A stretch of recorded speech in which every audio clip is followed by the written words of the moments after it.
Thank you all for coming. It is exciting at the close of a busy few days traveling across your wonderful country to see so many people that turned out this evening. And I can only find myself trying to say, however imperfectly, vielen Dank for your kindness.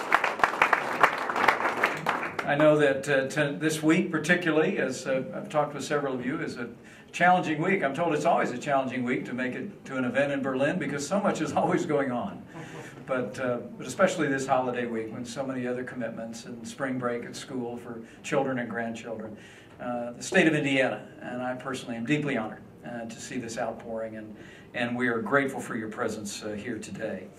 And let me also say particularly, before I proceed into a few brief comments, how grateful we are for 110 German companies who have chosen Indiana as their base of United States operations. It is a source of great pride to the people of our state, and we are truly grateful.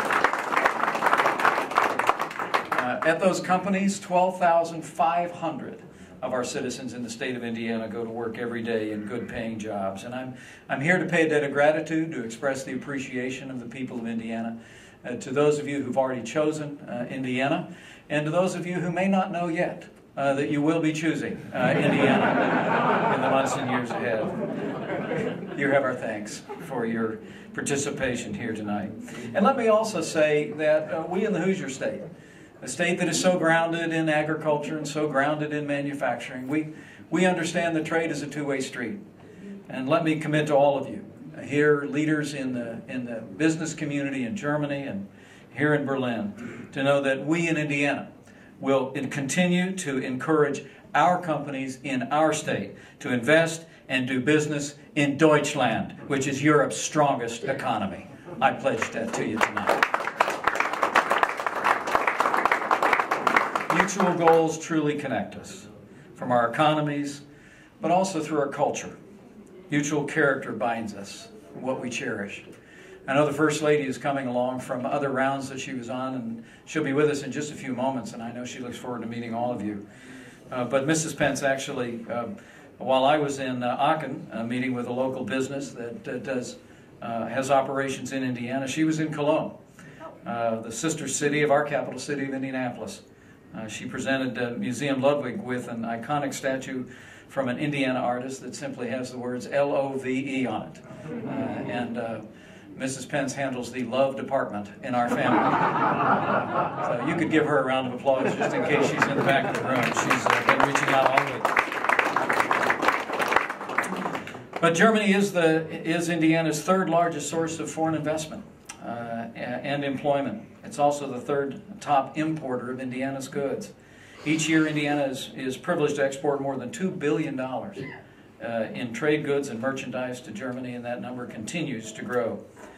You know, we like to say in Indiana that we're a state that works, or as you might say, we're ein Staat, der arbeitet. Close? I'm trying here. We're a state in the middle of America. We're a state that works for business. We're a state where people are able to roll their sleeves up and go to work every day and see opportunities grow. We call Indiana the heart of the heartland. We're the home of metal industry in the United States. And we are, in fact, the state with the highest density of manufacturing jobs of any state in America. And like Germany, Indiana believes in balanced budgets, in strong surpluses and reserves. Fiscally sound policies are as fundamental in our state as they have been in the nation of Germany. In fact, 14% of our annual budget is in cash reserves, $2 billion, a position few states can claim. This strong cash position, it's not just about money in the bank, but it has permitted us to make vital investments, increasing funding for education, for infrastructure, and to promote pro-business policies. Since I became governor, we've actually signed into law more than $500 million in tax relief and legislation that I just signed, when it's fully in effect, will result in Indiana having the second lowest corporate tax in the United States of America. Indiana's open for business. And let me say, Indiana embraces German investment.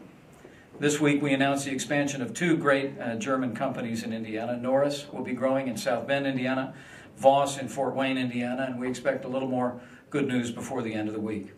I specifically want to recognize the man who called us to order this evening, Jan Christoph Wiedemann, who heads Indiana's office here in Berlin and played a key role in these projects and is a critical part of the Indiana team here in Germany. You might give him a round of applause and make sure you know how to reach him.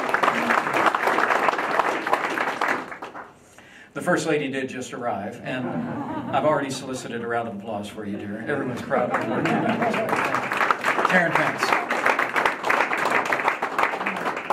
Another connection that Indiana has to Germany is a little less tangible, but I've sensed it, frankly, everywhere I've gone. It's our common values. In America, we speak of life, liberty, and the pursuit of happiness. In Germany, I'm told it's expressed as unity, justice, and freedom. Today we gather in a capital city in the landmark Adlon Hotel in the shadow of the Brandenburg Gate. A city reborn after the tragedy of dictatorship and war, reborn as a unified, free Berlin. Standing here, we are reminded of the lessons of the 20th century. Especially now, I believe it is imperative that we who believe in democracy and in freedom stand against the forces that would reshape Europe by aggression. As some claim territorial gains, I believe they forfeit moral ground. As governor of Indiana and as a former member of the Foreign Affairs Committee of the United States Congress, I remember too well the efforts of the United States to reset our relationship with Russia just a few short years ago. I said then that history teaches us that weakness and appeasement invite aggression, and I feared that our country was rewarding an increasingly antagonistic regime in Moscow. With Russian aggression on the rise again, it's clear that our policy of conciliatory diplomacy has failed. While new sanctions are of some value, I believe it's in the interest of our alliance, the United States and the EU, to respond with deeds more than words to strengthen our economic and strategic defenses. First is in the category of our economic ties. I believe international trade is vital to our mutual prosperity and our security. It leads to good-paying jobs on both sides of the Atlantic. Germany and America, all of Europe and America, I believe, should work together to strengthen our economic ties by adopting the Transatlantic Trade Investment Partnership, and to do it soon.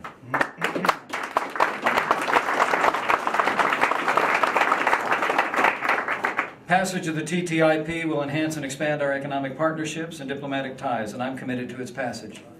You'll be glad to know that I was pleased to join a group of some 15 American governors in December of last year to encourage its passage.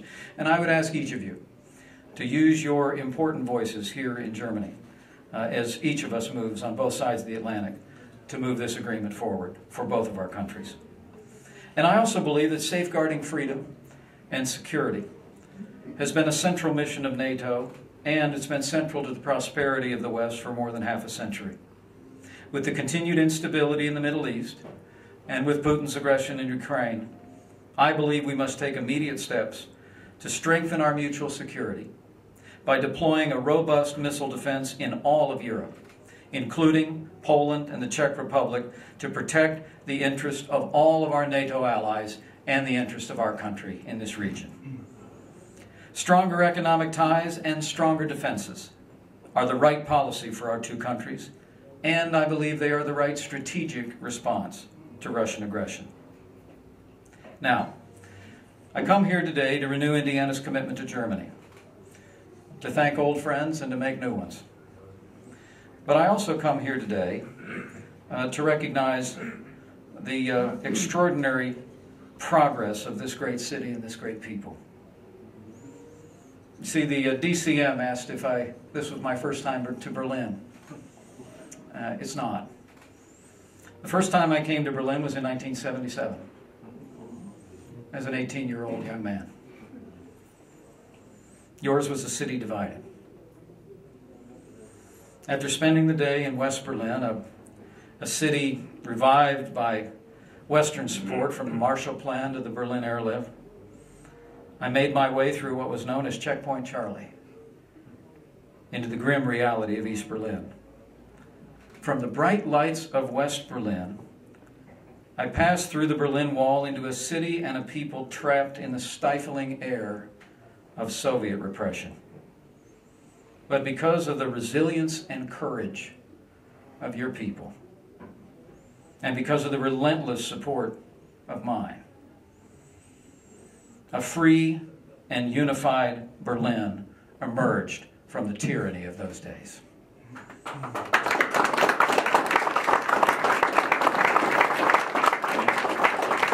Taking a few moments before the reception, I made my way to the Brandenburg Gate that on that day I could only look at from afar.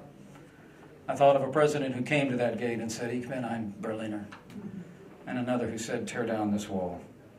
And the wall came down, and freedom prevailed in this great city, in this great country. And it's a marvel to behold.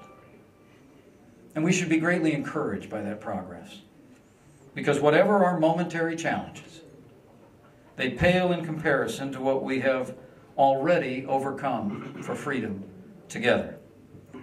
So strengthened by our past, confident of the future, I know the best days for Indiana, for Germany, and for America are yet to come. Thank you for your friendship. Thank you for sharing your future with us in the state of Indiana, a future defined by our common values and the promise of a prosperous tomorrow. May God in heaven bless the good people of Deutschland and the good people of the state of Indiana and America now and forever. Thank you all.